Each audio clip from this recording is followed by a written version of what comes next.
So Vinfast has had two big announcements at CES this year, and I thought it was time for us to finally talk about it. Welcome back to All Cars, y'all. If you are new here, my name is John, and CES has got a lot of stuff going on, and as manufacturers are stepping back from traditional auto shows, CES is becoming a little bit more important, certainly around electrification. There's been a lot of interesting stuff going on. Now, Vinfast, that Vietnamese manufacturer that just came to the U.S. last year, is building a factory here in North Carolina and has planned multiple products. Well, they took a place at CES as well and said that they had a couple of announcements. And they had that yesterday, as a matter of fact. Well, I'm going to cover them kind of in reverse order, but the first one is the VF3 is going to be coming to America. Now, I've already done a video about the VF3, and I very, very strongly wanted them to bring it here. Originally, they were planning on 5 different models for the US market, and I came here first with the VF8, which is largely a Model Y size. They're going to have the VF9, which is bigger, and then a few models beneath that. But the VF3 is an adorable, cute, chunky electric vehicle, 2-door with room for 5 people. And it was meant to be only for Vietnam. But Vinfast has decided instead of opening all of their own stores, they were going to go with a franchise model. And they got a bunch of applications and they started talking to all of these different dealers. They've selected 5 in the in different states in America. The first one is about 3 hours away from me here in Cary, North Carolina, just outside Raleigh. And very close to their new factory that they're building that'll be online, probably in a year and a half, 2 years. But the dealers wanted the VF3. When it sounds a little counterintuitive because Americans don't like small cars. We're not really a big fan of 2-doors most of the time either. But this thing's going to have about a $20,000 price point. Okay? And that's what they want. They want that entry-level EV. There's so many EVs out there, and most of them are somewhere between 10, 15, maybe 20% more than an internal combustion engine counterpart. But there is some price parity that's coming, and certainly the federal government and many states have discounts or rebates that you can apply to make your EV a little more affordable. But with the average price of a car being somewhere around $50,000, the idea of a $20,000 runabout that's an electric vehicle is really, really appealing. In fact, it looks a little bit like the new Volvo EX30, but chunkier and more cute than upscale. I really, really like it. Now, we don't have a lot of information other than where we think the price is going to end up. And we don't know battery size and range, efficiency, charging speeds, and all this other stuff that we need to know. And I don't expect anything this small will ride terribly well on the interstate.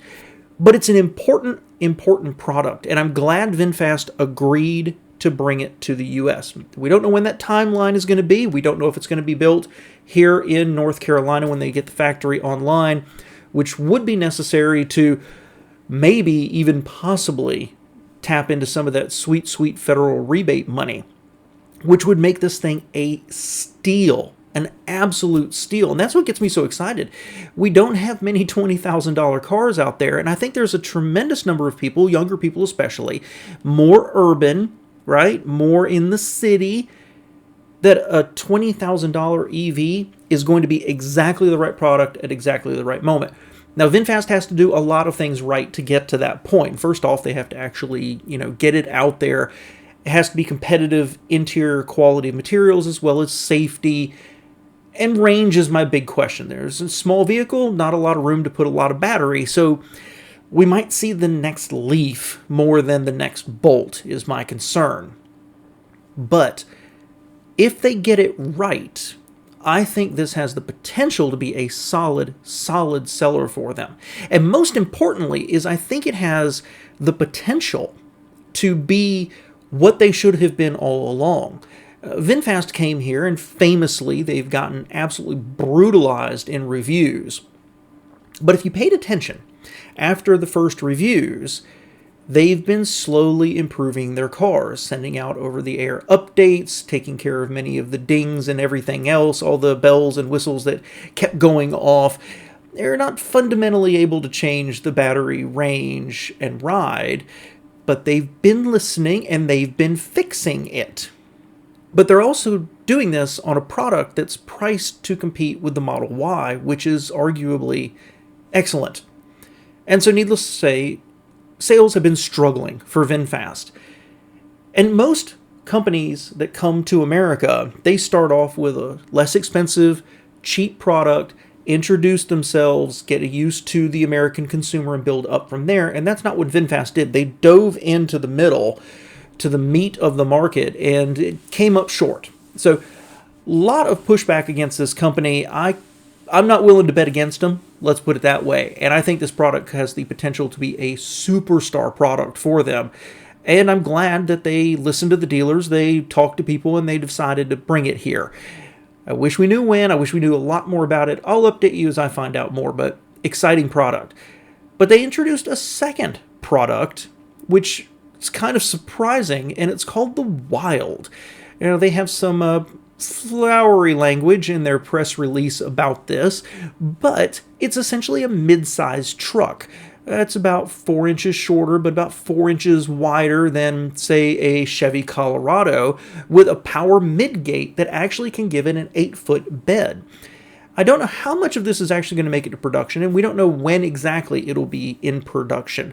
But they said this is going to be a worldwide product, but they introduced it here in America. So it's just a concept car at this moment. There's a lot of chatter online and some anti-VinFast groups of like, oh, it's just made out of clay. Yeah, well, that's what a concept car is. So certainly the interior might change before it reaches production, but I like that they're doing this because mid-sized trucks sell very well if they've already got a platform, and that's the whole purpose of having skateboard platforms that can be used for multiple different vehicles. This might be something that once they start ironing details out in their cars, that they could bring around relatively cheaply to a market where people love trucks. And while we've got the Rivians and the F-150 Lightnings and Chevys electric, we don't have a mid-size one. And so if VinFast gets their stuff together, they have the opportunity to be kind of at the leading edge of this. Now, because it is a concept, we know essentially zero about it. We don't know what price range, battery range, charging. We don't know any of that. But it's an intriguing proposition from them. I personally don't love the styling. I think the front end lacks a little something, but down the side and in the rear, I think it's competitive. And certainly when you look at things like the Maverick or the Santa Cruz, I think it's got enough space and enough utility. You know, is it going to be able to tow and how long? There are a lot of questions around it being an electric truck. But I think this one could be another big hit for them. It's just much, much further back in the production timeline than, say, the VF3. So I don't think we would see this for at least another 2 years at this point, because they still have other models they're trying to get out, and they've got to start getting them right to begin with. But this is an intriguing proposition for them, and I think, again, could put them at the forefront of electrified trucks, at least in a modest way. The question is, when this truck gets released, does it excite people because it's an EV and have the same kind of positive news around it and positive sales like the Maverick did? Or does it come out and many people look at it and go, well, it's not a real truck, kind of like what the Santa Cruz had to deal with?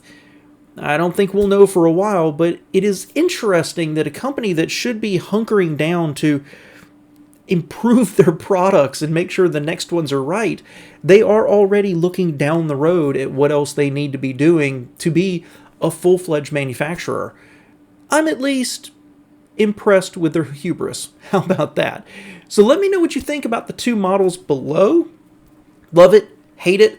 All I will say is that while VinFast has been rightly criticized, they are getting better. And that's the mark that they are taking it seriously and improving their products. Who knows what the next 2-3 years hold for them. Thanks for being here, guys.